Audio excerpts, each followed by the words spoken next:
Womanjika, Naganga Kundawa. Womanjika, welcome. Naganga Kundawa, may come and have a good day.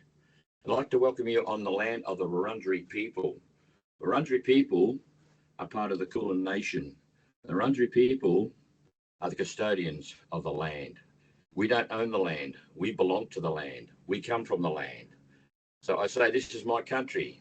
It's my land. It's been passed down through my mother's generation. My great grandmother, my grandmother, and my mother were Wurundjeri people. They taught me about my culture, taught me about my history. As I said earlier, this is my land, this is my country. We share this land as one people. We must learn to come together in peace and harmony to respect our children and our grandchildren and our great-grandchildren.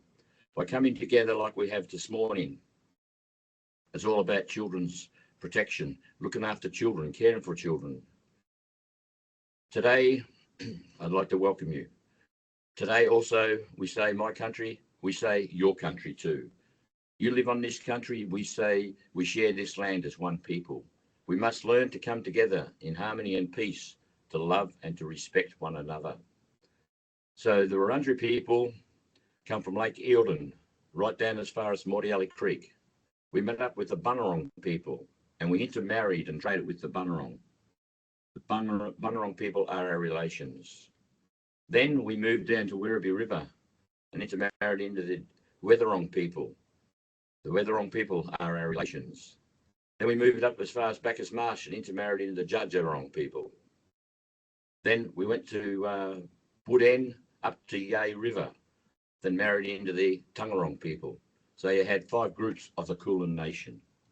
And those 5 groups came together and intermarried and traded with one another.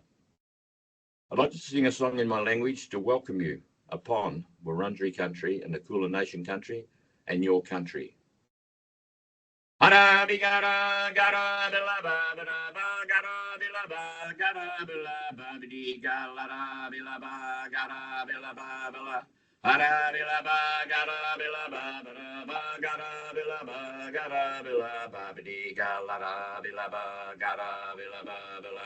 Hara bilaba, gara bilaba, bilaba, gara bilaba, gara bilaba, bidiga, lara bilaba, gara bilaba, bila.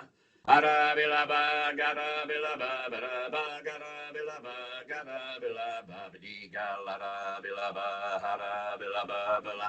Hara bilaba, gara bilaba, bilaba, gara bilaba, gara bilaba, bidiga, lara bilaba, gara bilaba, bila. Hara bilaba, gara bilaba, bilaba, gara bilaba, gara bilaba, bidiga, lara bilaba, gara bilaba, bilaba, bilaba, bilaba. Woo! Uminjika, Naganga Kunua. Welcome upon my country, your country. We share the land as one people. We come together as family. I look at the children as my grandchildren. I look at all children as my grandchildren. I've got so much respect for children, so much respect for all race of people. So we all come together in peace and harmony and love one another. You have a wonderful day today. Thank you. Thank you so much, Marindindi. That's such a powerful welcome to country. And I just love that message about sharing the land, being one people. I don't think it's ever been more important in our country today. So thank you for that. And even online, the didgeridoo sounds incredibly powerful. Your messages are always about children, the importance of keeping them safe, but also about having a shared responsibility for their well-being. So thank you very much again for that beautiful welcome. My pleasure. Take care. Triganin. Bye. Bye. As you can see from the slide, my name's Michele Lonsdale, Interim CEO of the Centre, and I'm just going to say a few words of introduction before I hand over to the first presenter. Thank you very much for joining us today. It's an important conversation that we're going to have.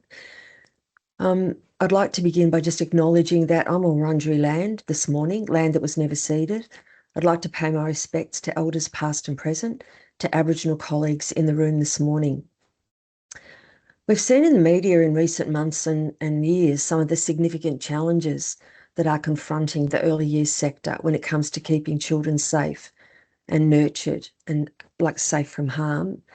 Media and police accounts have caused some families to question whether to enrol their children in an early years setting, even though all the evidence tells us that these settings are critical to the early development of children and help lay the foundations for the adults that they will become. In addition to learning and developmental outcomes, early education settings create opportunities for connection, for information sharing, for referrals when additional support is needed, and they help to strengthen families and build brighter futures for children. The Centre really appreciates the opportunity we've had over the past 5 years to work closely with the Department of Education to support delivery of their nation-leading reforms. Through our department-funded Early Start Bright Future program, we've been able to provide opportunities for professional development, promote the importance of early learning and inclusive early years settings, and assist educators and child and family services workers to be more confident and inclusive in their practice, informed by the best available evidence. And today is an opportunity to acknowledge and celebrate the fantastic work being done by dedicated professionals with children and families. Removing barriers to participation, supporting parents and carers as children's first educators, and recognising that so much learning happens well before a child ever sets foot in a school environment. This work is so incredibly important, not just for children or even their families, but for our future communities. In Victoria, we're very fortunate to have a strong and integrated education system with support available from the early years right through to the school years, led by the commitment and collaboration of our department colleagues. And with that, I'm really pleased to introduce Justin McDonnell, Assistant Deputy Secretary, Strategy, Practice and Safeguarding, Department of Education. In this role, Justin has supported the establishment of the new government-run Early Learning Victoria Centres, implementation of child safety and quality reforms, and programs to maximise participation in 3- and 4-year-old kinder. So you can see what a crucial role that is. Justin has been in leadership roles in the Department of Education for the past 10 years, including in student mental health, wellbeing and engagement with school, and child safety and family violence prevention reforms. He's also worked in other public sector roles in Victoria, Western Australia, and the UK with a focus on social policy. So, Justin, it's with great pleasure that I hand over to you now, and thank you so much for all the work you do and for coming today. Thank you, Michelle. Really appreciate that, and good morning, everyone. I'd like to start by acknowledging the traditional owners of the land of which I'm joining from. Here is Wurundjeri country with the people of the Kulin Nation. I pay my respects to their elders, past, present, and emerging, and to really honour the rich culture and history of the First Peoples of this land.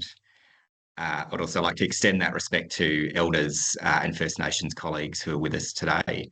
And a big thanks to Murrumbidgee. That was a fantastic welcome to country and just a fantastic way to start Monday morning. So I'd love to start every week like that. Thanks, Murrumbidgee. Thank you, Michelle, for the introduction and the opportunity to speak today on behalf of the Department of Education. I did want to acknowledge your role, Michelle, in leading the centre since Deb departed for the Children's Commissioner role last year, and just also take this opportunity to acknowledge Deb's leadership over many years of the centre. The Department of Education has a fantastic collaborative relationship with the centre in early childhood and schools, and Deb's leadership was amazing, and I don't need to explain that to all the people on the screen about the incredible impact that Deb has had, and that's a loss for Victoria that she's not working with us full time, but a gain for the nation. So I'm going to talk a little bit today about some of the things that the Victorian Government and the Department of Education is doing to expand the early childhood sector, to maximise the engagement that children and families have with the early childhood sector, and also to talk about some of the things we're doing to improve child safety and quality. And I did want to call out at the start, as Michelle said, it has been a very difficult year for the early childhood sector in Victoria in particular. Shocking child safety allegations last year, and a lot of public discussion, media discussion since that time.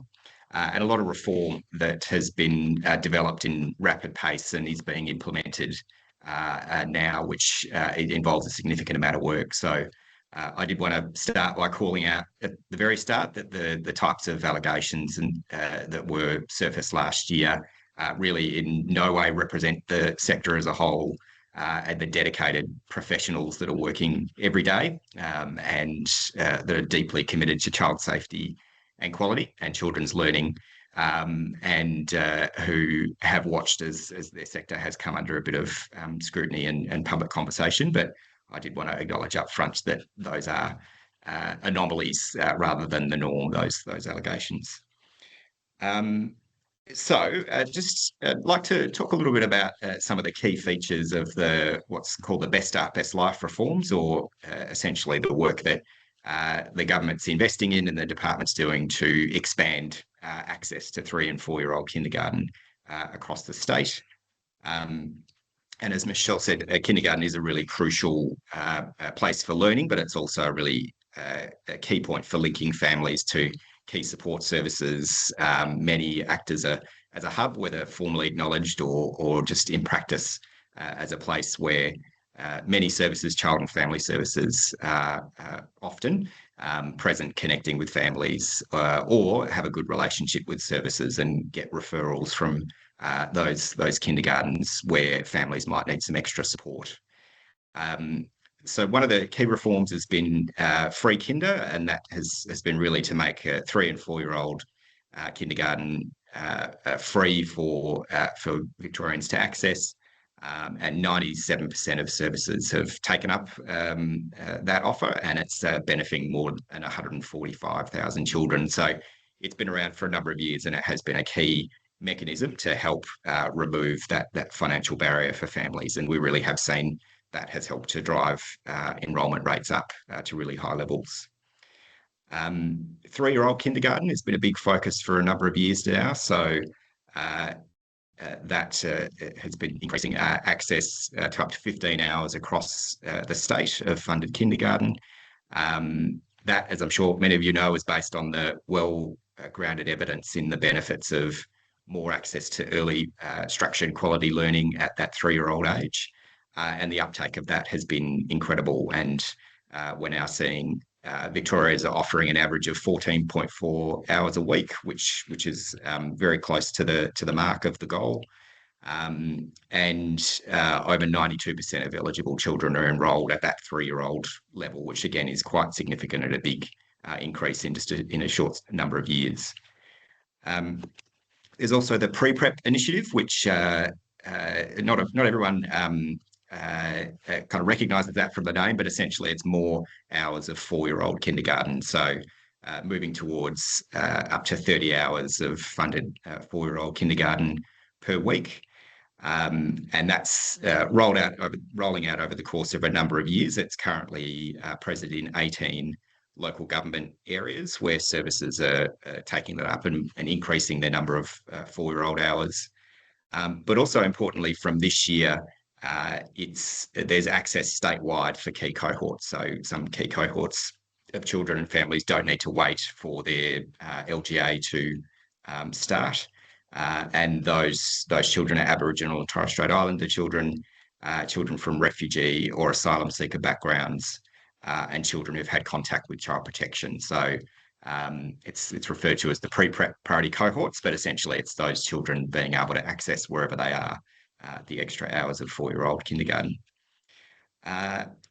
In addition, we've established some childcare centres ourselves as a Victorian government, which has been a new move. So the Early Learning Victoria centres, which offer care and education for children from 0 up to school age, and they're run by the department like a government school would be, but they're a childcare centre.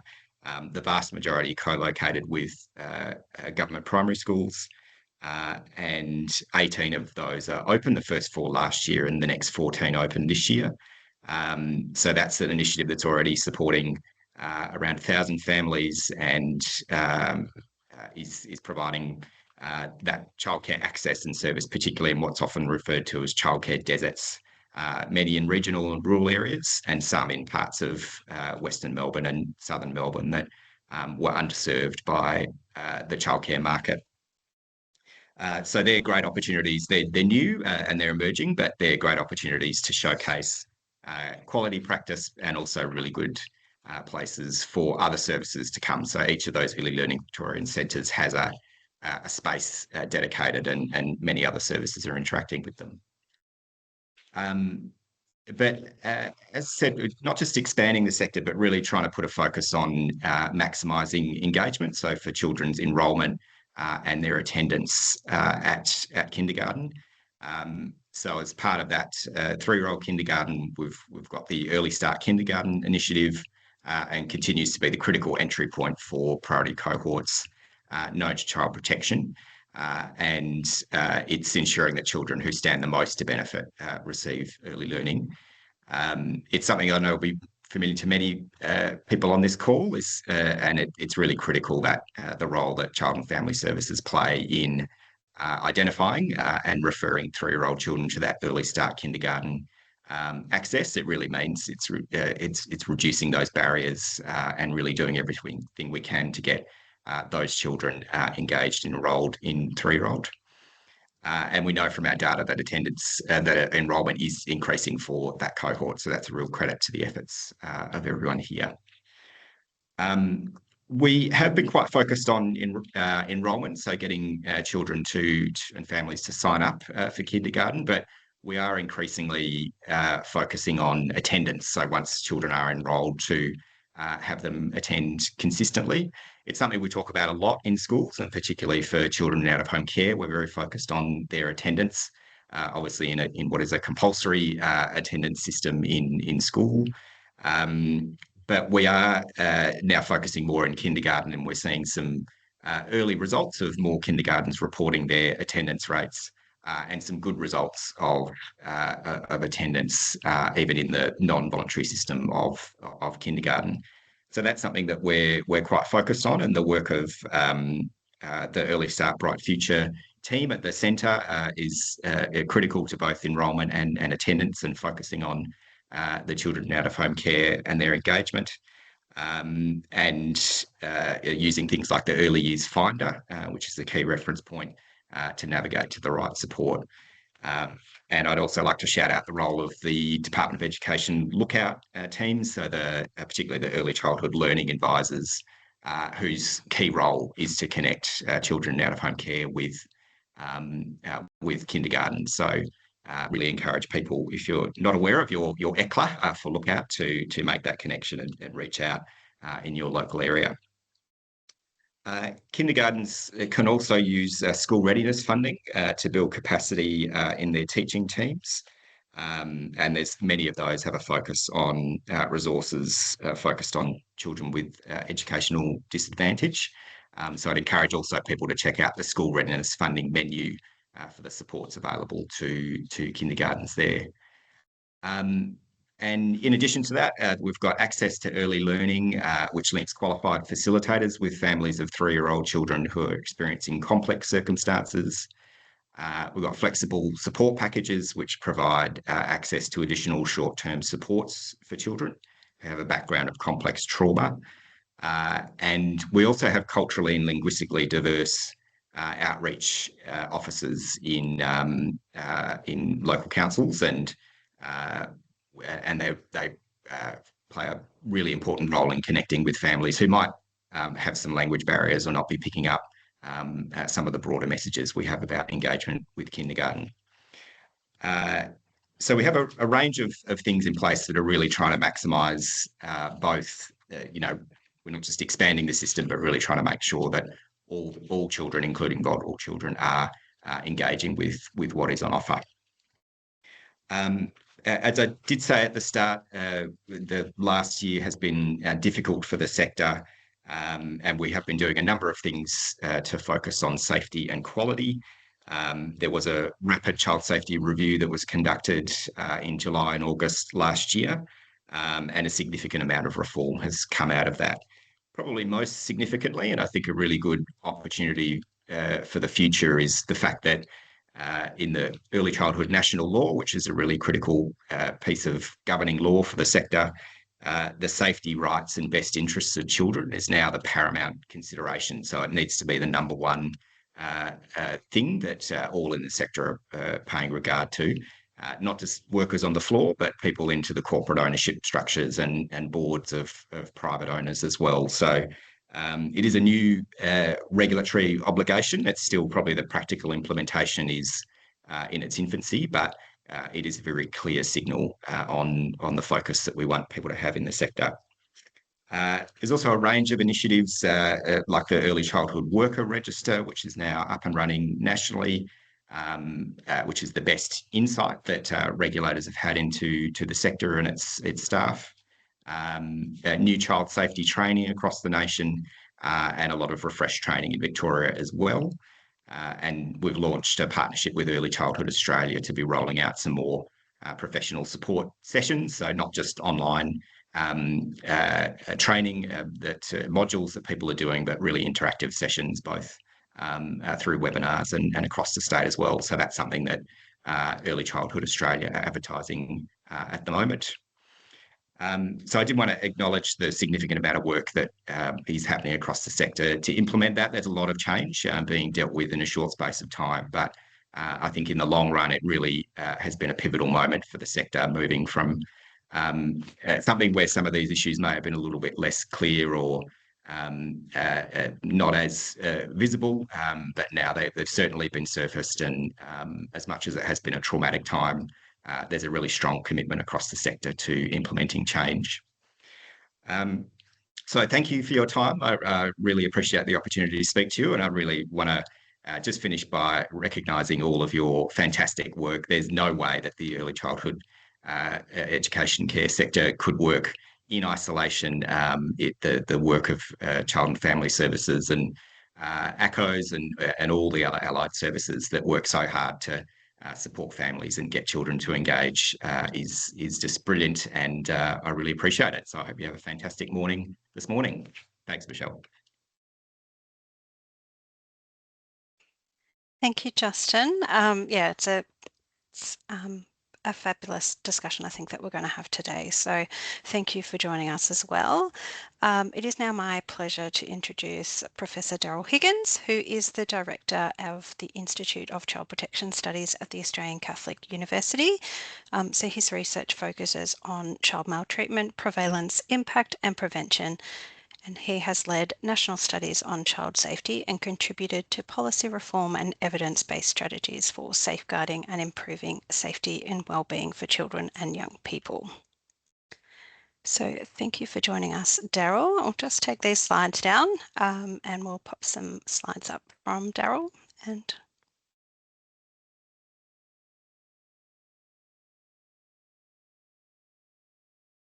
you're on mute, Daryl. Sorry. Okay. I think I've done the sharing. Can someone give us a thumbs up? Yep. Beautiful.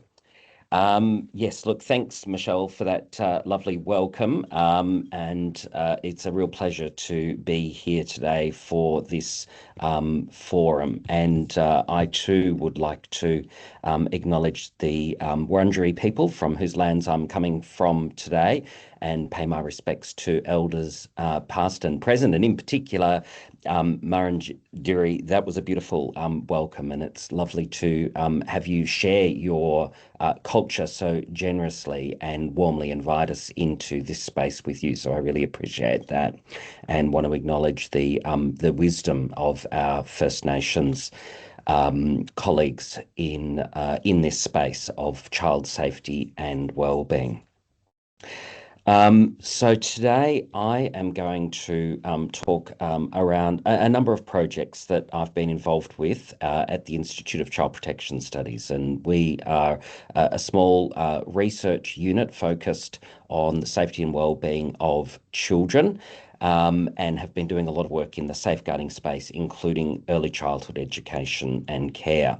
But I'll be talking a little bit about some of the role that I played on the Australian child maltreatment study. So I'll be sharing some of that data that sets the context of the extent of the problem of harm that children have experienced, but also opens up and invites us to be part of the solution. And I really want to keep us focused on how, particularly for the early childhood years and focusing particularly on the kindergarten years, how that sector can be that conduit between stopping harm from occurring and ensuring the well-being of children so that they grow up and thrive right across life.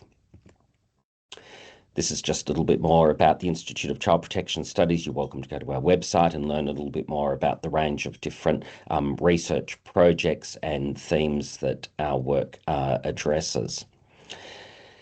But as Justin so beautifully outlined, we know that early childhood education and care has had a number of challenges in the past little while that have come to light. Challenges that probably existed, but were kept under the carpet or we were not paying attention to.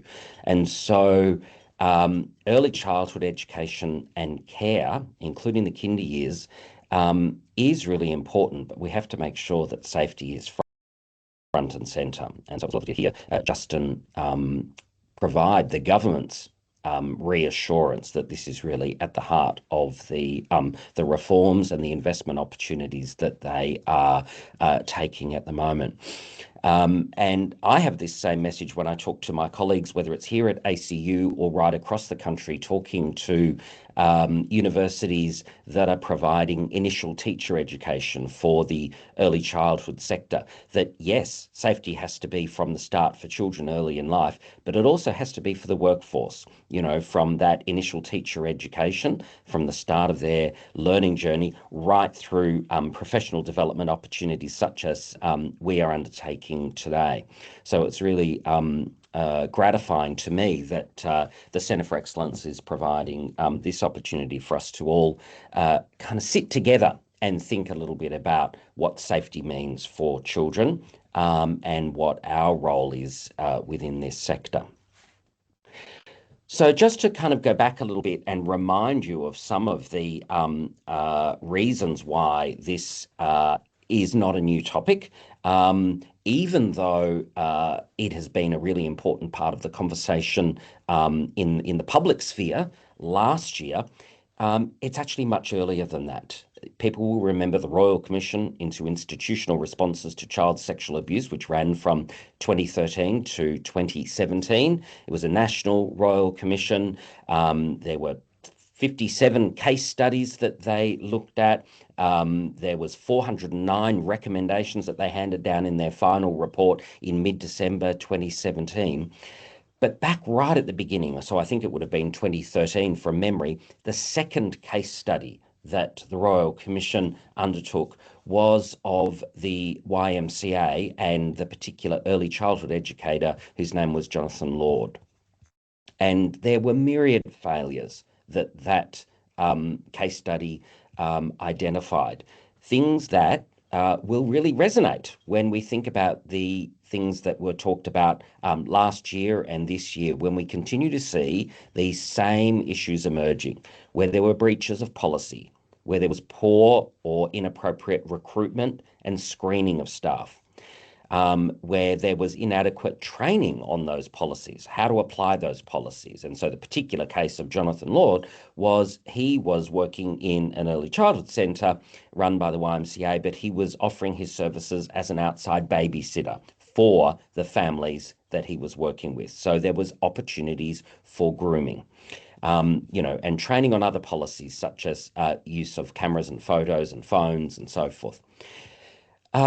Failures in terms of staff to child ratios in the reporting systems, awareness of policies, not just by staff, but also by parents. And I think that that's a really salutary reminder for those of us who work in a sector to be thinking, how are we communicating what our role is and what are our obligations and why it is that we're doing what we're doing? So that parent awareness piece, to bring parents along the journey of whether it's a simple thing around why there might be no mobile phones available in a centre, through to policies around, adults interactions with children and young people in the centre. We need to make sure that that parents are aware of it, but that we also communicate the why. And this is where I think many of our child safe organisational policies and practices let us down, is that we say, here's our policy, this is what we have to do, but we don't say why. And one of the key issues that we're trying to address with many of the safeguarding measures is opportunity for adults to spend time alone with children where they're unsupervised, and that relationship can offer opportunities for grooming.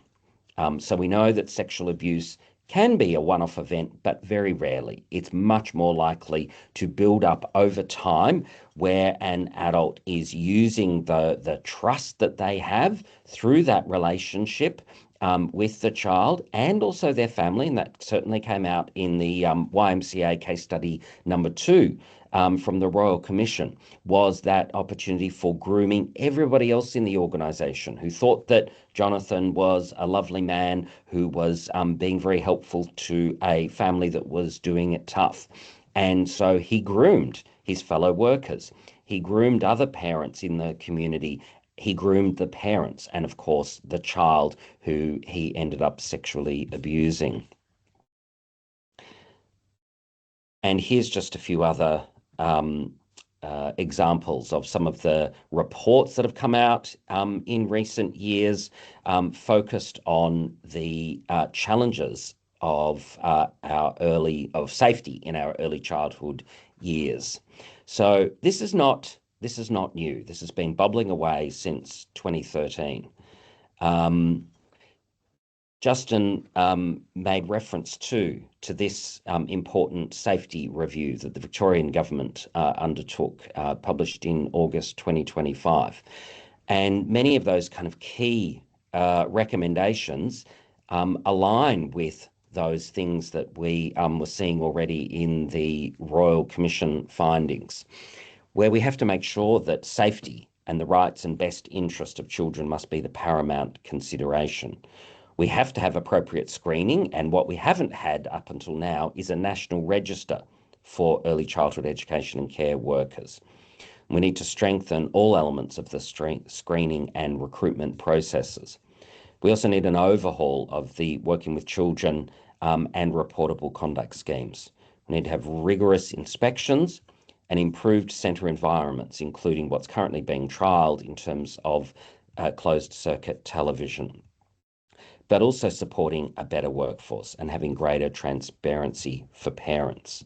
You can see the overlapping themes from some of those 2013 case study highlights and recommendations from the Royal Commission.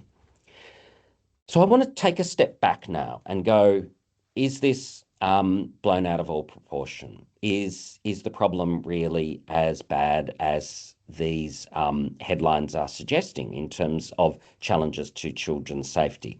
Is it only in the early childhood education and care sector? Is it only child sexual abuse? Is it only harm from adults that we need to be focused on?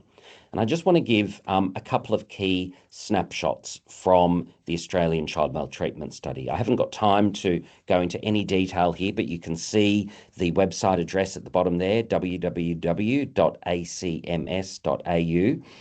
There's a lot of really easy to understand and share resources. We call them infographics, where it's just on a one-page A4 sheet that you can download, you can share with your colleagues in your organisation to understand some of the key results. But I'm just going to give you a little bit of a snapshot today.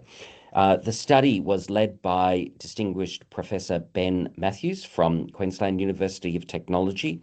There were 10 of us on the grant, and we were funded by the National Health and Medical Research Council to conduct the very first prevalent study of all 5 forms of child maltreatment in Australia.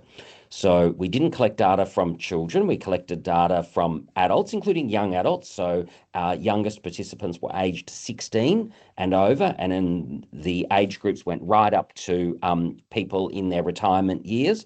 And so we're able to look at the prevalence of child maltreatment, not just recently from our youngest participants, the 16 to 24-year-olds, but going back across time to see where there have been changes in terms of exposure to different forms of child abuse and neglect. So how we did that was we had telephone interviews from a random sample. So everybody had an equal chance of getting a call from one of our team.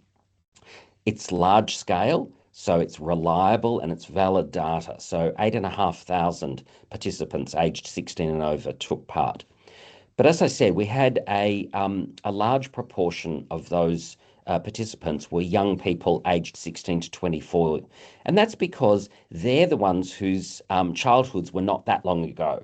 They have experienced the kind of policy settings, if you like, that across Australia and in each state and territory we have had in place to prevent and respond to all forms of child abuse and neglect. So they're kind of the best litmus test of how we're going now.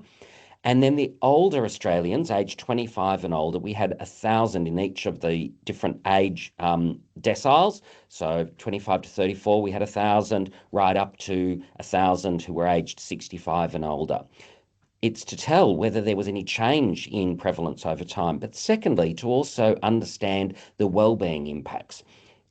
Does an experience of abuse or neglect in childhood really only start to manifest in terms of its association with poor mental health or with health risk behaviours like obesity and smoking in the later years? And sneak peek, the answer is no. We found very clear and strong relationships with those mental health and health risk behaviour outcomes even in our youth sample, our 16 to 24-year-olds. So these are some examples of the infographics that we've produced, which you can see have very clear and easy to understand ways of describing the data and its impact across life. So please go on, download and share those. Put them up in your staff room, talk about them at your team meetings. But this is the really key and disturbing finding, that child maltreatment is common. 62% of Australians said yes to our questions regarding one or more different forms of child maltreatment. More women than men experienced it, but right across the population, right across all age groups, 62% have experienced at least one form of child abuse or neglect. So this is not a rare or exceptional event. And when we're thinking about safety in early childhood education and care, it means that we have to think about this as being the typical experience of many of our children, many of the parents that we're working with, and many of our staff. So think of a typical kinder class. If you've got a single worker with 10 children in their class, 6 out of 10 of those children may have already been abused or neglected, or might be at risk of being abused or neglected at home, in a centre, online, at some stage during their childhood or adolescence. But they also have parents, and 6 out of 10 of their parents may have been abused or neglected. What I didn't say here is that, of course, a staff profile in an early learning centre where there are 10 staff, 6 out of 10 staff will have experienced one or more different forms of child abuse or neglect. So it is disturbingly common. Breaking down and looking at each of the different forms of abuse and neglect, you can see here 32% of the population experienced physical abuse, 28.5% experienced sexual abuse, 30.9% experienced emotional abuse, 8.9% experienced neglect, but the biggest group was those who were exposed to domestic violence. So nearly 4 in 10, 39.6%, grew up in families where parents or carers were engaging in physical, verbal, or sexual violence towards each other. But if you look at each of those percentages on their own, they add up to more than 100. How is that possible? Well, this is the reason why, that actually the typical occurrence of child maltreatment is not to have experienced one type, but in fact to have experienced 2, 3, 4, or even all 5 of our different forms of child abuse or neglect. And so we call that multi-type maltreatment. I've shortened it here in the slide to MTM. So 2 in 5 Australians have experienced 2 or more different types. And that group is actually bigger, just slightly bigger than the group who experienced no maltreatment, and substantially bigger, almost double the number who'd experienced a single type of maltreatment on its own. And we see on the right-hand side that the group who'd experienced the most severe exposures to maltreatment, so experiencing 3, 4, or 5 different forms of child maltreatment, was almost 1 in 4. This slide looks complicated, but it's actually quite easy to understand when you concentrate. So this is talking about the pattern of overlaps between those 5 different forms of abuse or neglect. So if you start right up at the top of the population, while we said 28.5% had experienced sexual abuse, 6.7% of the population had experienced just sexual abuse on its own and nothing else. But a proportion that experienced sexual abuse and physical abuse, or sexual abuse and exposure to domestic violence. But you can see here the groups that were the most frequent combinations were experiencing emotional abuse, physical abuse, sexual abuse, and exposure to domestic violence. So that's 5.1% right in the middle there. And then the group that experienced all 5 types of child maltreatment, 3.5%. And what really stood out to me when I was creating this graph, this figure, I should say, was to understand that exposure to domestic violence was actually present in the top 5 combinations of child maltreatment experiences.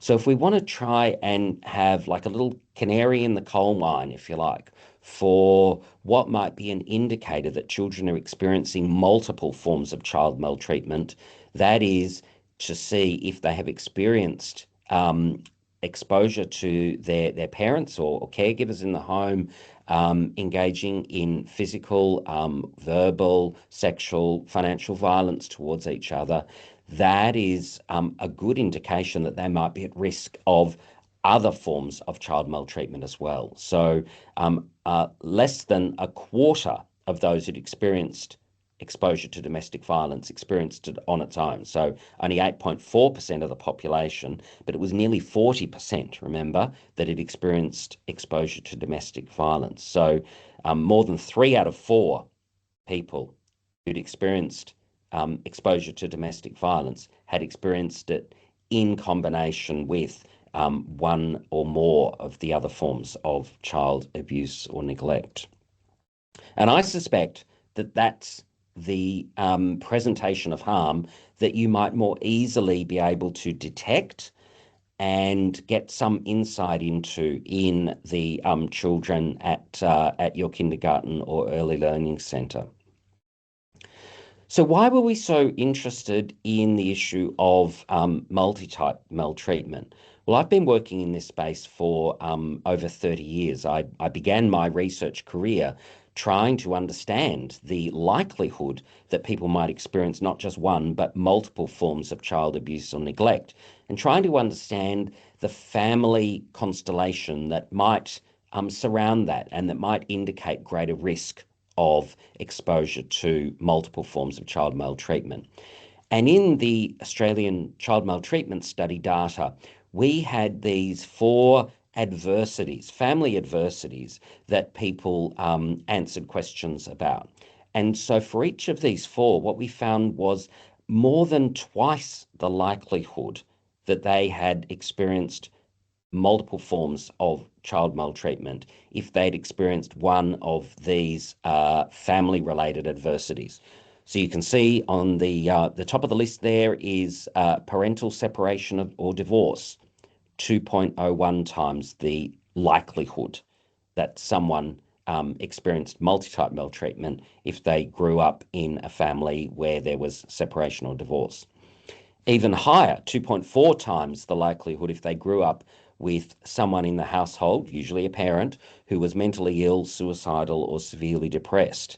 Similarly strong relationship, 2.4 times the likelihood of experiencing multi-type maltreatment if they grew up in a family where someone was having a problem with drugs or alcohol. But finally, and this is one that I think often falls under the radar and is not necessarily part of our child abuse and neglect prevention strategy, is the issue of economic hardship. So more than 2 times the likelihood of multiple forms of child maltreatment for people who grew up in families where during their childhood they were experiencing economic hardship. So this really says that not only have we got widespread exposure to child maltreatment, but that these risks, these family adversities that we can often more clearly identify and see than we can the actual experience of child maltreatment. Much of the maltreatment happens at home, happens in privacy, secrecy, and shame. But yet there are other things that we might get a glimpse to. We might see, well, particularly in the school sector, coming along with without a proper lunch box made, or we might see in the early childhood centre dirty clothes or unwashed hair, etc. We might see when parents are dropping off the difficulties that parents have with their mental health, or we might suspect drug or alcohol issues. And certainly we would see signs that parents are struggling in their interpersonal relationships, and we might see the signs of relationship breakdown, or we might have families coming to our centre where parents have already separated or divorced. And these are all opportunities for us to then lean in during these experiences of vulnerability in order to strengthen the supports that we can provide, not only to the child, but more importantly, to the family. I also wanted to just briefly, I'm not going to spend much time on this, just talk about some of the data that we have from the Australian Child Maltreatment Study. The ACMS was designed not only to understand the prevalence of each of the different forms of child maltreatment, but also to understand its relationship to health outcomes across life. And mental health was right at the top of our list. So we knew from other studies looking at single forms of child maltreatment, or even those that had looked at up to 4 different types of child maltreatment, that there was a very strong relationship with mental illness. And so for our first national prevalence study that looked at all 5 forms of child maltreatment, we wanted to have a very rigorous outcome measure of how is this related to, at the population level, experiences of mental ill health across life. And what we found was that almost half of people who during their childhood or adolescence had experienced one or more different forms of child maltreatment, that they in adulthood had a mental illness. And that's compared to less than about 1 in 5, slightly over 1 in 5, 21.6% of the population who didn't experience child maltreatment had a mental health disorder. So clearly there's other things going on, whether it's biology, whether it's other adversities that can also contribute to mental health problems in adulthood.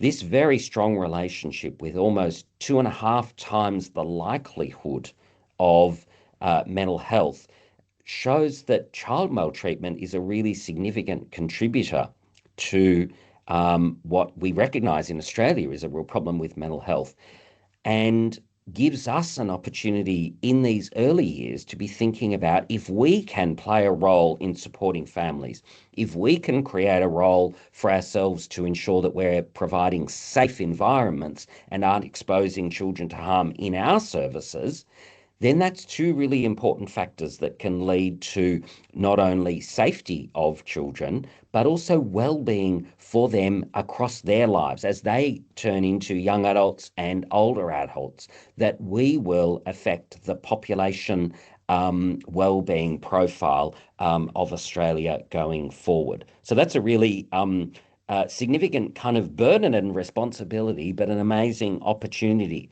that we have to consider. And that's the essence of what we might call a public health approach to prevention of child abuse and neglect. And I'll talk a little bit more about that in a moment. But when we asked about the experiences of abuse or neglect, and I should be clear that we didn't say with our questions, were you ever sexually abused? We just asked behaviourally specific questions. Before you turned 18, were you ever, touched or exposed, or did someone try to or engage in sexual contact with you who was an adult and you didn't consent to, etc. And same with physical abuse. We didn't ask, were you physically abused? We said, did someone ever hit, kick, etc. So there were very clear, behaviourally specific questions that we asked. And yet we found such high prevalence. So what we were trying to understand here was, did someone saying yes to one of those questions, is that related to their experiences of these 4 mental health conditions that we focused on: post-traumatic stress disorder, anxiety, severe alcohol use, and depression? And while we found overall that there was more than double the likelihood of experiencing these mental health outcomes if you'd experienced child maltreatment, the 2 things that really stood out was, firstly, if you'd experienced multiple forms. That was the biggest predictor of any of these forms of child maltreatment. But once we'd taken into account statistically whether someone had experienced any other types of maltreatment, the 2 forms that still really stood out on their own were sexual abuse and emotional abuse. So each of them approximately doubling the risk of these adult mental health disorders across life. So sexual abuse and emotional abuse, I think, are the 2 areas that we need to keep really strong attention on from a health and well-being perspective. We see the same relationship for these health risk behaviours. Self-harm behaviours, suicide attempts and cannabis dependence. Same story, that multi-type maltreatment was the strongest predictor. Once we had taken into account any other types of maltreatment that they might have experienced, the two that remained significant were sexual abuse and emotional abuse, more than doubling the likelihood that they'd experienced these types of health risk behaviours. As well as the maltreatment data that we collected as part of the Australian Child Maltreatment Study, we also asked a question around whether they'd ever experienced what we call corporal punishment, whether they had been hit for the purposes of correcting their behaviour. And what we found was just exactly the same rate of exposure to corporal punishment as we'd found for child maltreatment, that using a relatively conservative cutoff of 4 or more experiences, so this is excluding those who don't, that it only happened to them once, twice, or 3 times, but for those who'd experienced it 4 or more times during their childhood, that was 62% of the population had experienced corporal punishment. But we did see some pleasing signs. So the subgroup of our participants who themselves were parents, they were less likely to have experienced corporal punishment, and that's probably because they're younger than some of our older participants.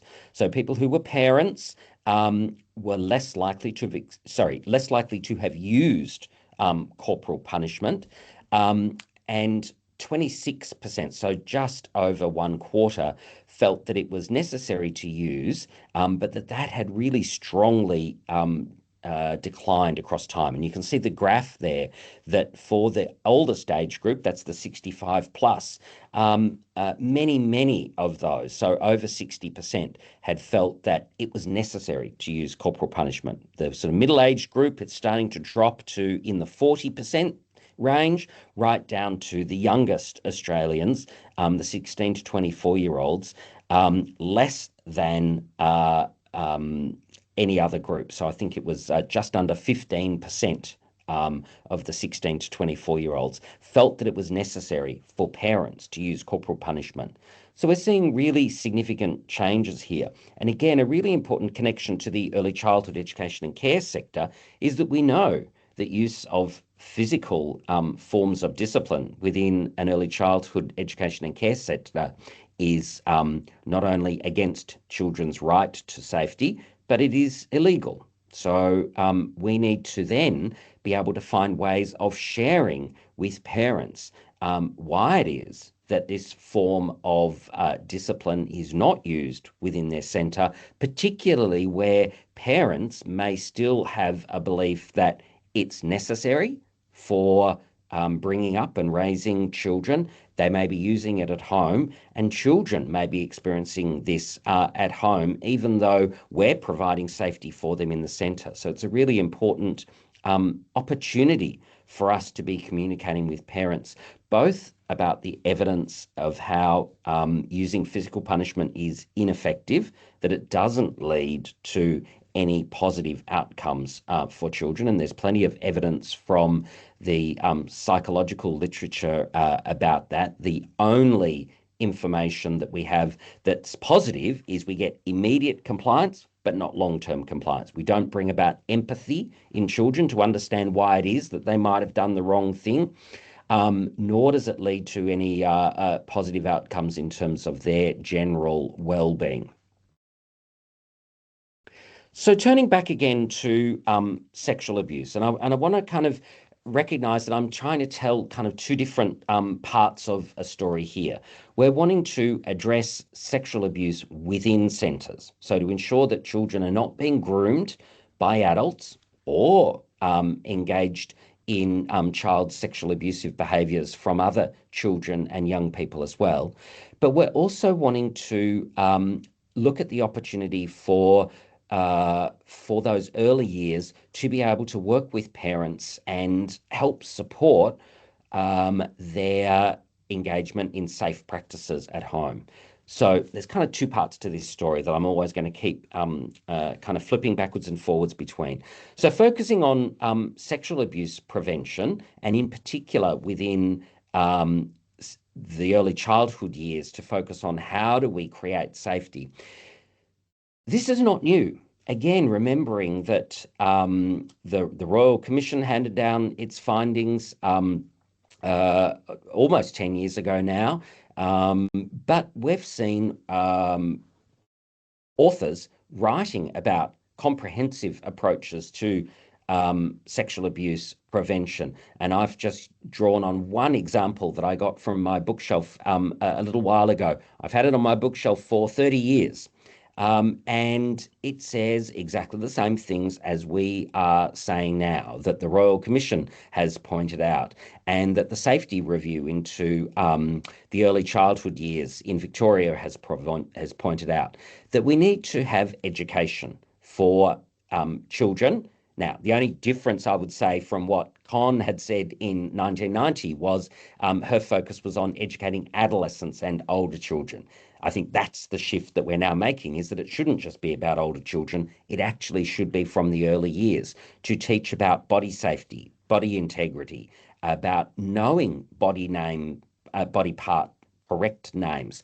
You can't talk about how you might be feeling icky about touch that you have experienced if you actually don't know the names of your body parts, if you haven't been taught about your right to body integrity, and that no one should be touching your private parts unless they're engaging in a health examination or for cleaning, and it shouldn't be something that then has any secrecy around it. So if you're being told you can't tell anybody about it, those are the kind of messages that we want to teach, and that doesn't need to start in adolescence or older children. So having a good understanding of healthy sexuality, training adults who work with children to identify abuse, so to be able to look at those kind of risk factors, and particularly what are the opportunities for grooming, and to screen out those who were unsuitable. And those, of course, were the major objectives of the Victorian Review and of the Royal Commission.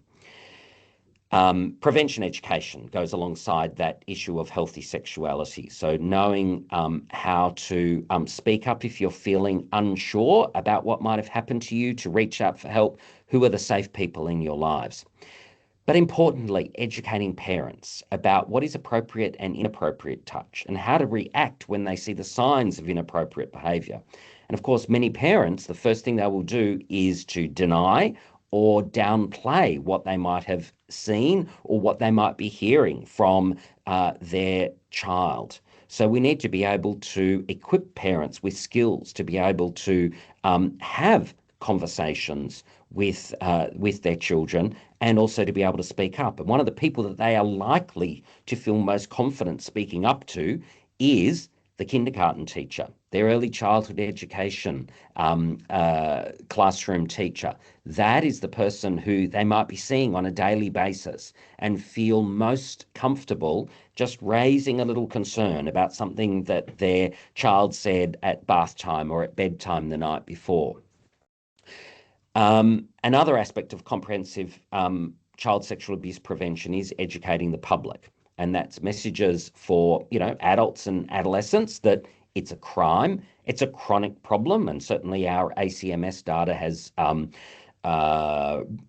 confirmed that in the Australian context, with 28.5% of Australians having experienced sexual abuse, but also education that it's not possible for children to give consent to a sexual interaction with an adult. And that's, of course, what many predators will imply, that somehow this was asked for, or children wanted it, or children said that this is okay.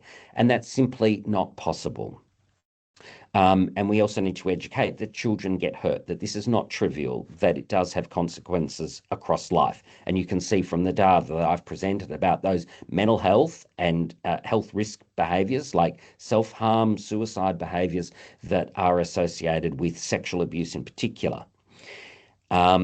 And also messages for children, that you can say no, that it's not your fault, and that help is available, and how to be able to reach out. And finally, we also need to be able to provide services to those who have engaged in harm or are at risk of engaging in harm so that they stop doing it. And thankfully, the Australian government has just invested in a program called Stop It Now for people who have concerns about their thoughts towards children to reach out and get help before they, in fact, engage in any harm. And of course, we need responses through the justice system to those who have already been convicted. So how have things been shifting over time? I've already suggested that one of the shifts that we've had is that we're not focusing just on adolescents and older children, that we actually need to be starting right back at the early years. And this means a move away from kind of protective behaviours programs where you're just hearing about safety rules and who to reach out to when feeling unsafe, to a much broader focus on what we call child sexual abuse prevention education. So teaching, yes, body safety, but also concepts of respect and consent. And, you know, a really great example that I've heard in relation to the early years, so not so much kindergartens, but in the younger years where you're engaging in nappy changes. In the past, an adult, including a parent, would just simply change a nappy. Now we're saying there needs to be a conversation. You need to be able to say, I'm about to take your pants off and I'm about to, you know, do this. And there can be active consent involved in this. And this can be as simple as, would you like me to change your nappy now? Or would you like Michele to change your nappy? Or it could be, would you like to finish your finger painting first, or would you like me to do it now? So small things. Obviously, safety is the most important thing, including health, and we don't want to leave children in dirty nappies. That's not what we're saying. But there still is an appropriate way that we can provide opportunities for children to understand what's happening to them and to give their consent about the process and the way and the timing of that. Of course, some of the early approaches were also about perpetrator-focused strategies. So trying to get people who either have or might be at risk of engaging in child sexual abuse to keep them out of an organisation. And so that's our working with children checks, our criminal history checks, our suitability assessments, but also reportable conduct. So when someone has done something that seems untoward, even if it doesn't end up with being on their criminal history check, that reportable conduct needs to be recorded so that future suitability assessments have that information to go, that this person has already had concerns raised about them in one centre, in 2 centres, in 5 centres, and that history is able to be built up to provide a better picture of who is suitable and who is unsuitable. So one of the things that having a look at all of these different kind of parts of our ecology of prevention is that we don't necessarily understand why it is that we're focusing on all of these different elements. And the reason is because child sexual abuse is complex, but it occurs in the context of 3 different factors. So one, it has to be someone who is motivated to sexually offend against a child or a young person.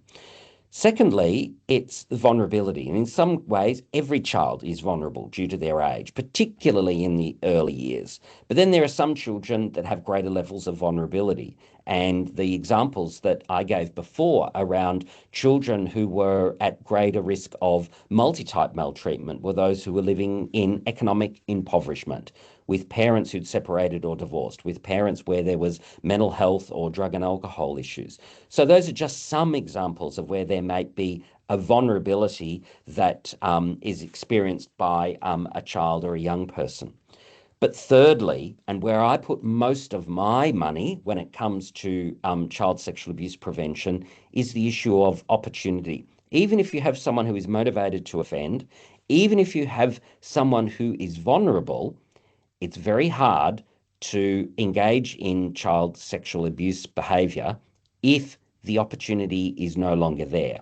And so that means focusing then on those preconditions that we can change. And one of the big things that we can change is the design and the policy of our child-facing organisations. And so I'm going to give you some examples of that in a moment. But to take that focus, it then means that we're kind of shifting the paradigm. So rather than focusing just on bad people, it takes our attention away from that and onto how do we reduce opportunity. And the reason why focusing just on bad people is that it will, and it means that we're missing out on many opportunities. So firstly, someone who has not yet offended, and this is the first time that they're about to offend, they won't be picked up by a reportable conduct scheme or a criminal history check or a working with children check. Much abuse goes unreported and undetected. So therefore, it won't be picked up in screening if someone hasn't told about it. We also know that other children and young people engage in sexually harmful behaviours. And so that's not the only source of adults in an organisation and not the only source of risk to children and young people. So focusing on bad people in terms of adults misses the opportunity to prevent children from exposure to harmful sexual behaviour from their peers.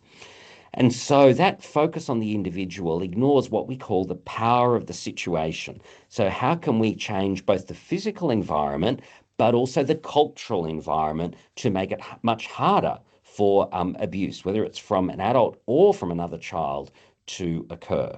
And so these are just some examples of the newer approaches to child sexual abuse prevention. I've already talked a little bit about focusing on prevention education. I've talked a bit about the importance of parent-focused intervention, teaching parents about monitoring, about supervision, around taking caution when they're delegating care, i.e. when they're asking someone to babysit, when they're arranging for their child to have a sleepover at somebody else's house, where they're arranging for, to go and have a play date with another family.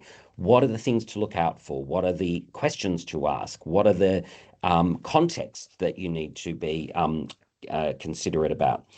We also understand that sexual socialization is really important, and this includes of children who think that being male entitles you to explore your own desires and ideas without consideration of the other person and having empathy for how might they be experiencing your actions. And so that goes right across the way from children right through to adults. And we've seen a lot of focus in the social media discussions at the moment around toxic masculinity.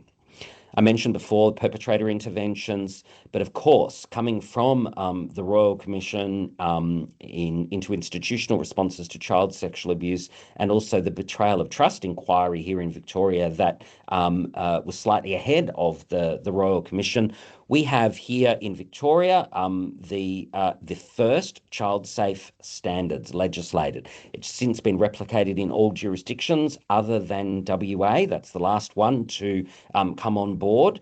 But that's a really important step in being able to articulate what it is that any youth serving organisations, including kindergartens and early childhood education settings, need to be implementing.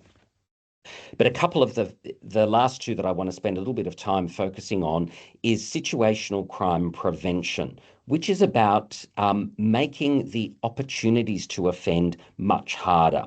And there's a tool that I've put in on the screen there, a URL that you can go to download and have a look at that. But it's one of the theories or concepts that's drawn on in what we call contextual prevention, which is a new addition to the prevention landscape. And I want to talk a little bit about that and some work that was led by my colleagues from the University of the Sunshine Coast, where together we were funded under a grant from the Westpac Safer Children Fund to conduct this research.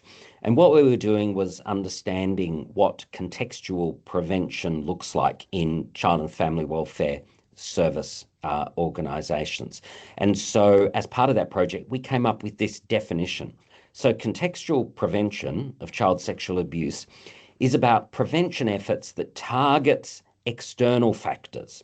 So those kind of macro level, so what we might call societal factors, and micro level structures. So those physical things within the environment, the opportunities within an organisation that we can manipulate for safety, to create safer environments for children and young people. And so this is just a bit of an example of how this concept has come about in Australia. But this is what I want to really focus on here, is it's actually incredibly simple. It's about understanding where we might have an opportunity for harm. So that's the target.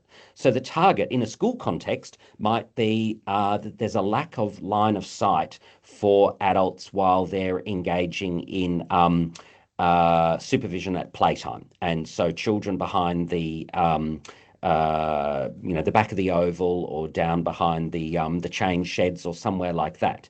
That might be the target where we want to focus. So in a kindergarten or in early years, it might be around toileting. It might be around an area of the outside play space that is perhaps out of line of sight. It might be behind a structure. It might be a small treehouse, or a play area that has difficulty for adults to be able to see what children are doing, or to see what the adult might be doing. It's out of line of sight, perhaps from one of the educator rooms. So firstly, pick what it is that you're wanting to change. And so that involves, firstly, having asked staff, perhaps parents, and perhaps children, where do they feel safe, but also where do they feel unsafe? What are the things that worry them about their environment?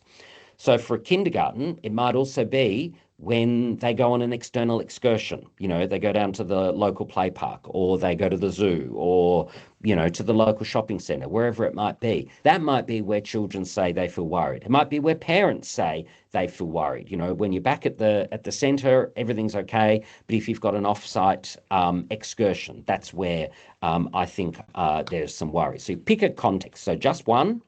You then assess what we call the contextual risks. And I've already given some examples. It might be the risk that other adults can't see what's happening when an adult might be alone in the toilet or the change rooms, or that children are playing alone in a treehouse and the adults can't see them. So assess what is the risk and why. Then, thirdly, match the prevention strategies to the risk. And this could be a physical change. So it might be about making a doorway bigger, putting a window in, having trees cut down at the edge of an oval.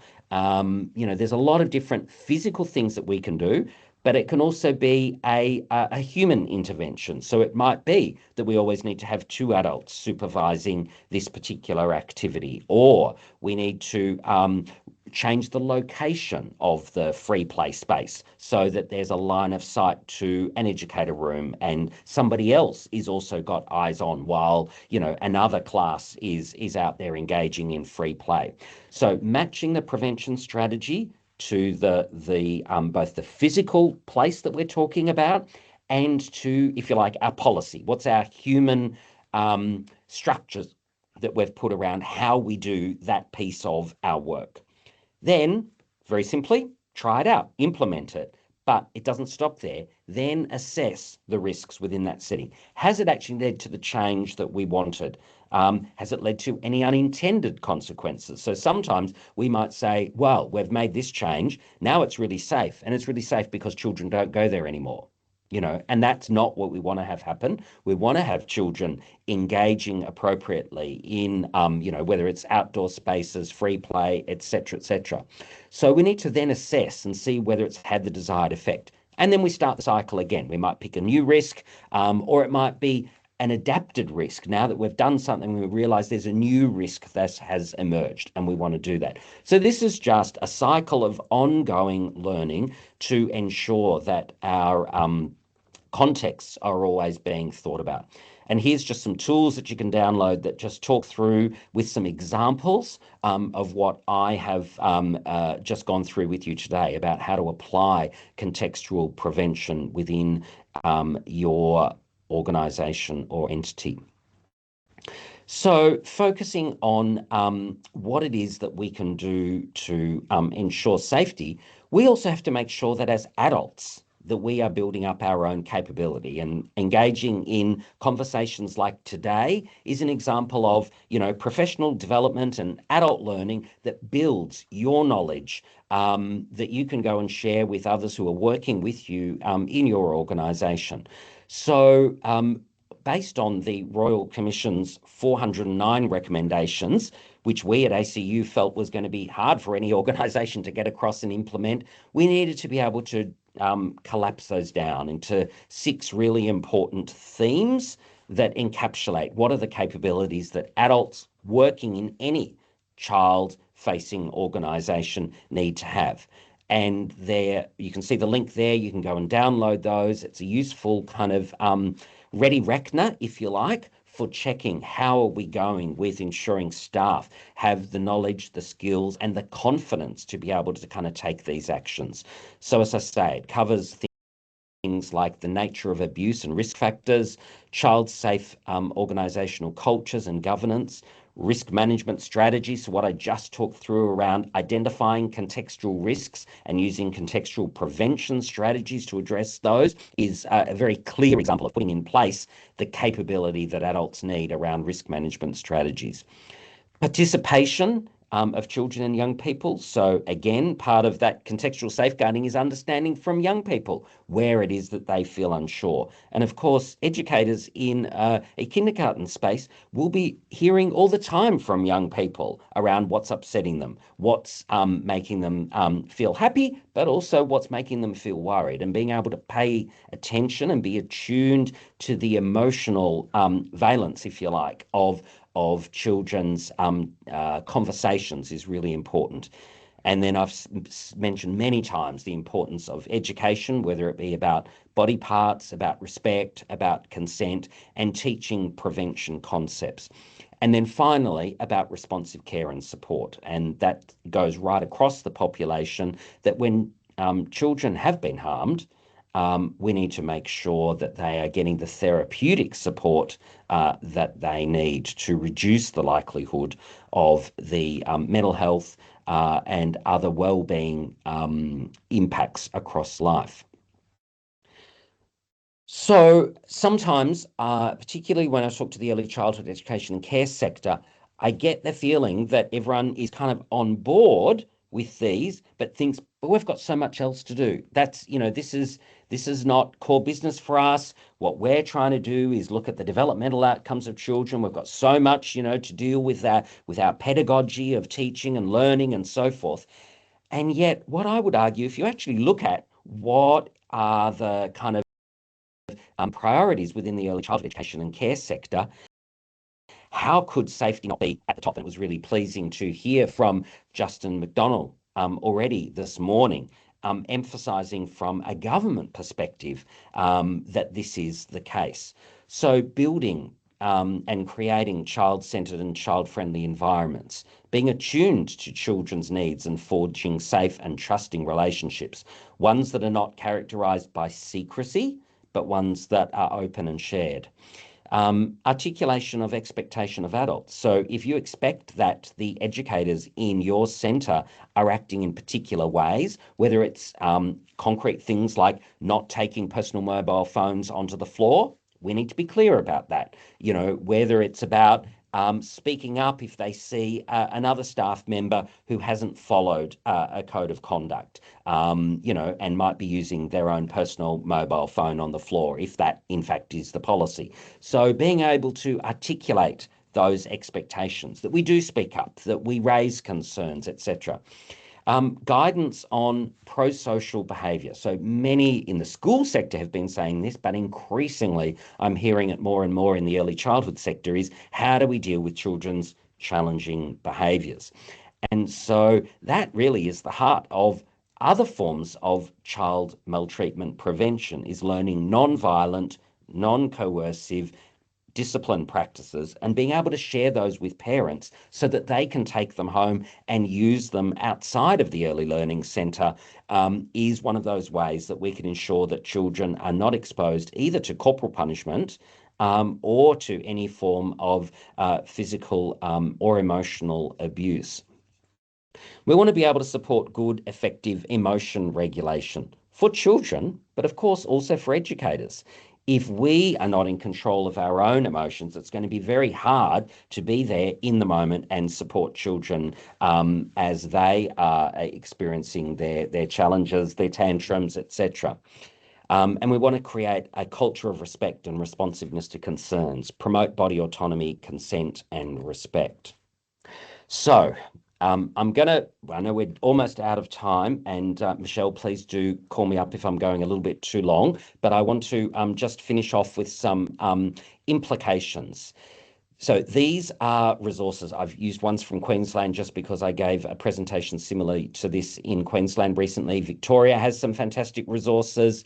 It's about consciously and systematically creating a child-safe organisation. So go and log on to the Commission for Children and Young People's website, look at the resources that are available for there.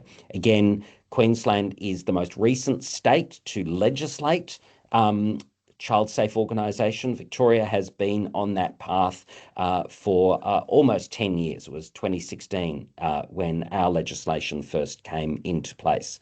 But they all align with the national principles for child-safe organisations that were recommended by the Royal Commission and agreed to by all states and territories in principle. But it is only now that they're being implemented as in legislation as child-safe standards. So here's just some examples of what does compliance to child-safe standards look like. So having policies that cover all staff who are working with young people. Leadership who actively monitor and review safeguarding practices. We've already talked about screening. I've talked about creating safe environments, building a child-centred culture, but also responding well to concerns, whether that's a concern from a child, whether that's a concern from a parent, or whether it's a concern from a colleague or another educator. And finally, I've mentioned this, but I can't say it often enough, engaging with families, telling them not only why we are doing things, but inviting them in, sharing it. And that's the best way that, in fact, we can lead to information take-up by parents when we're inviting them in.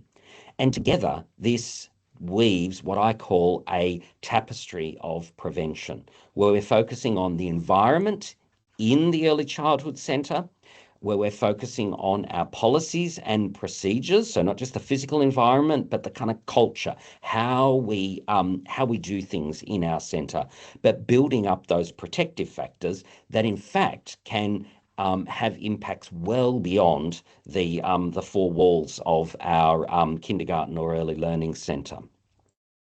So I think these are some of the areas that need to be a renewed focus of ensuring that we understand those signs and acting appropriately, ensuring that we know about our obligations, but supporting children. Do we have trauma-informed approaches? Do we have ones that recognise their human rights and that maintain confidentiality and dignity? And implementing best practice in child sexual abuse prevention, including engaging with parents and addressing harm, not just from adults, but other children. And I was really pleased. Here's some infographics on some previous work that we had done. You can download those from the Institute of Child Protection Studies at ACU. So that's www.acu.edu.au/ICPS. And I can send the links to these. But I just wanted to very quickly just present two pieces of research that honours students from last year that I co-supervised were focused on. So one was about addressing child sexual abuse and harmful sexual behaviour in early years. And the key focus of Chelsea's research was, gone too quickly, through interviews with early childhood professionals and policymakers.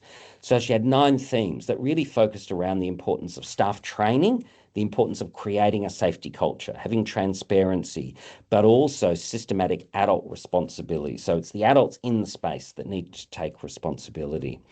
And things that really came out of her research was the need to have clear behaviour expectations, that this is not just going to happen by magic, that we need to have a code of conduct for our centre that clearly says what adults do and what adults don't do, but improved supervision. And of course, increased funding and staff-child ratios will help with that.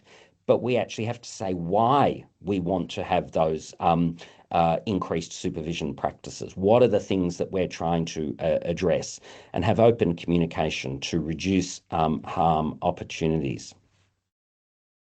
And some of the implications that Chelsea found from her research was about embedding both child sexual abuse and harmful sexual behaviour prevention into the kind of daily operations. So my question to you would be is, you know, if you're having a regular staff meeting, when was the last time that child sexual abuse prevention or addressing harmful sexual behaviour between children in your service was on the agenda?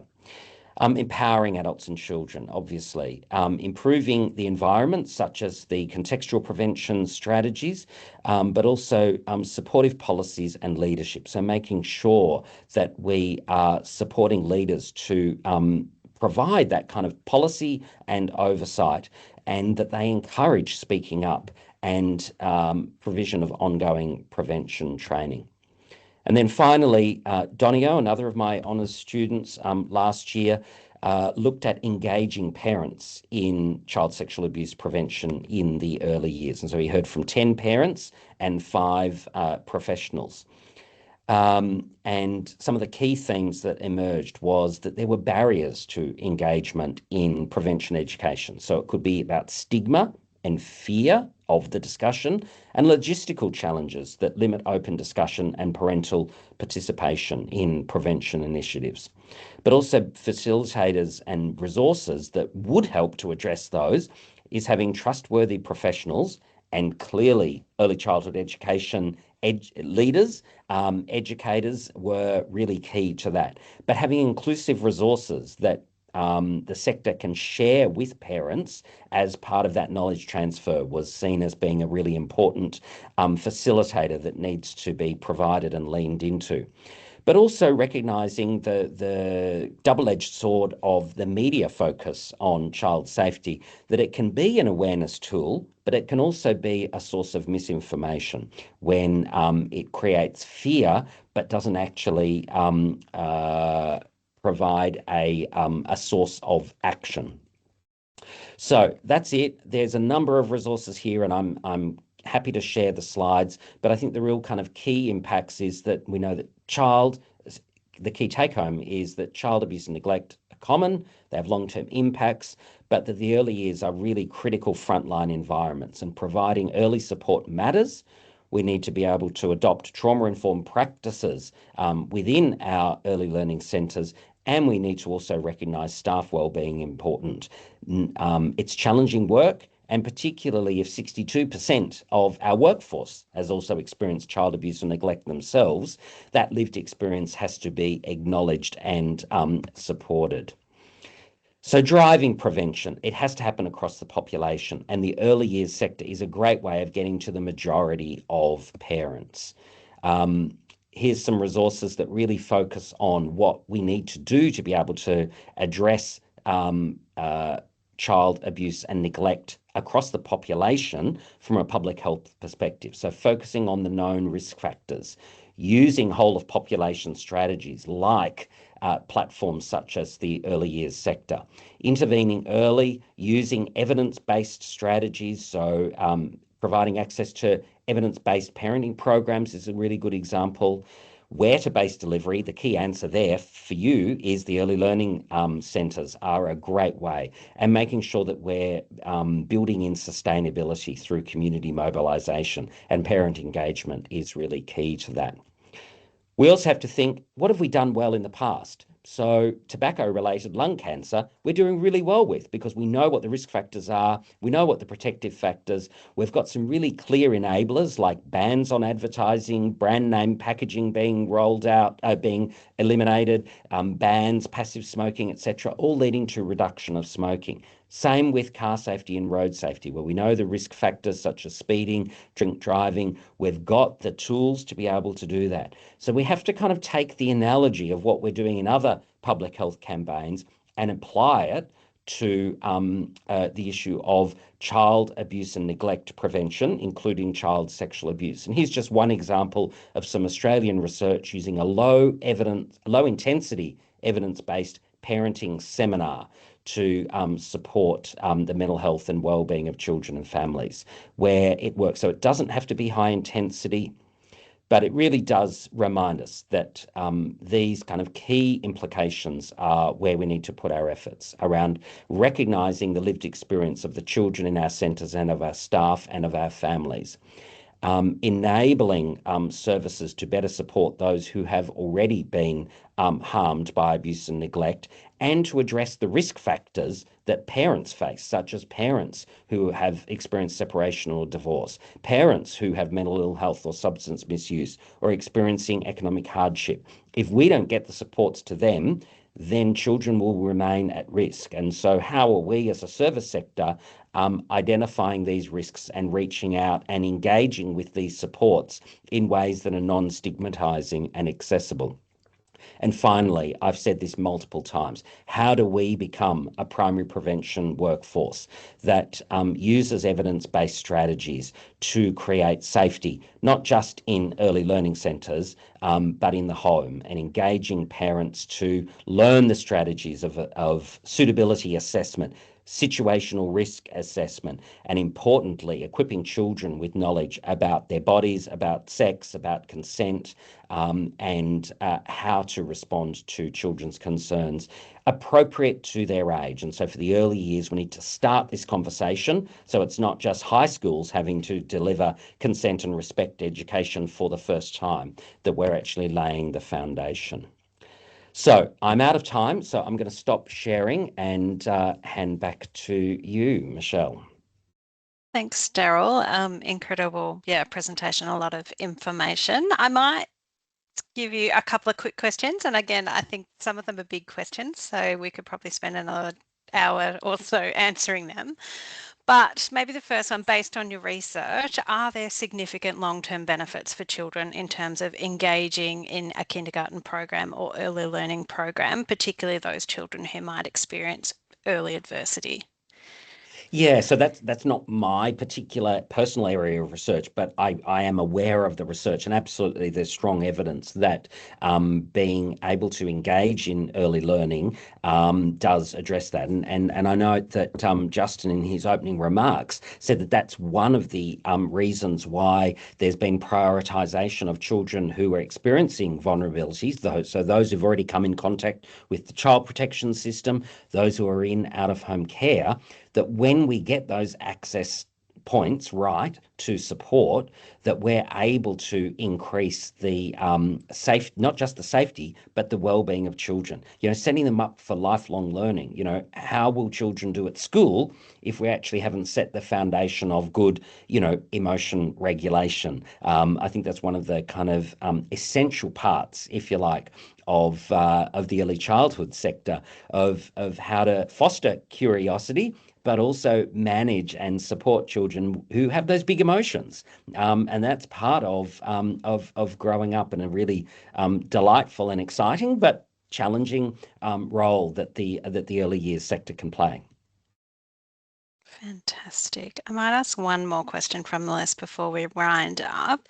So this is a question from Naomi. So she said, earlier in your presentation, you mentioned the role early childhood education and care staff can have to lean into that vulnerability and support both children and their families, to connect them with services and supports and also resources, which I think is a really powerful place that our early years educators are in that space.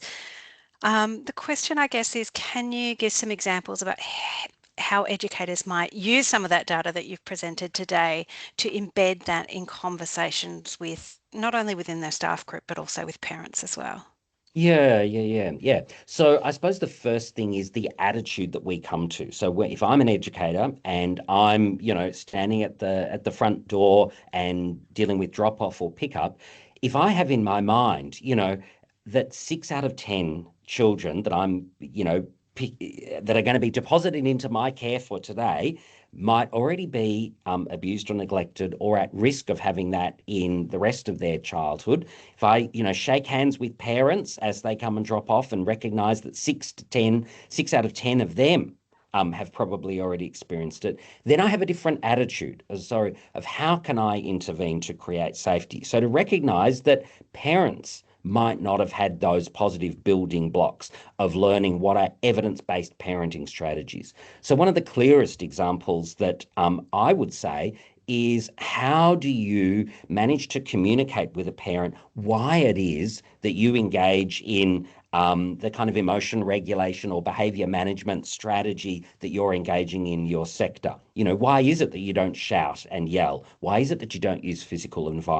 violence? What is it that you do instead? And being able to just in real, kind of clear layperson terms explain, yesterday when we had the little meltdown with, Tyler, here's what we did, blah, blah, blah. I wonder how that fits with you. Is that something you've tried at home? To be inquisitive and perhaps ask what they're doing at home, and get a sense of what's concerning parents, because that's what's going to bring you together. The other point that I'd like to make is that often, when we think of opportunities for whether it's a school or an early childhood sector to be able to lean into this, sometimes what people think is we need an outside program and we need to get all the vulnerable kids to have their parents come along to a parenting program.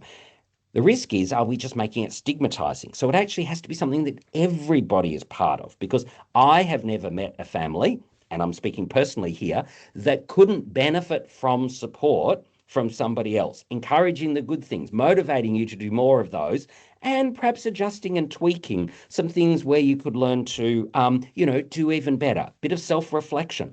No one is going to be harmed by having a whole of population approach to access to evidence-based parenting support. So there's plenty of examples of Australian developed and Australian run training programs. So I would access those.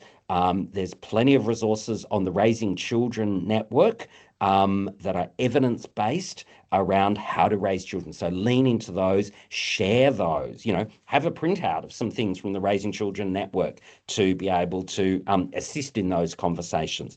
Practice them in your professional development sections of your team meetings. Fantastic. Thank you so much. I might leave the questions there for now because I'm mindful that I want to give people a quick break and then we're going to head into our next presentation. So thank you so much for joining us, Daryl. It's been incredible to hear more about your research. So for everyone who's joining us online, we're just going to have a quick 2-minute break. If you need to refresh your cuppa or run to the bathroom, now's the time to do that, and we'll get started at 11:15. Thank you.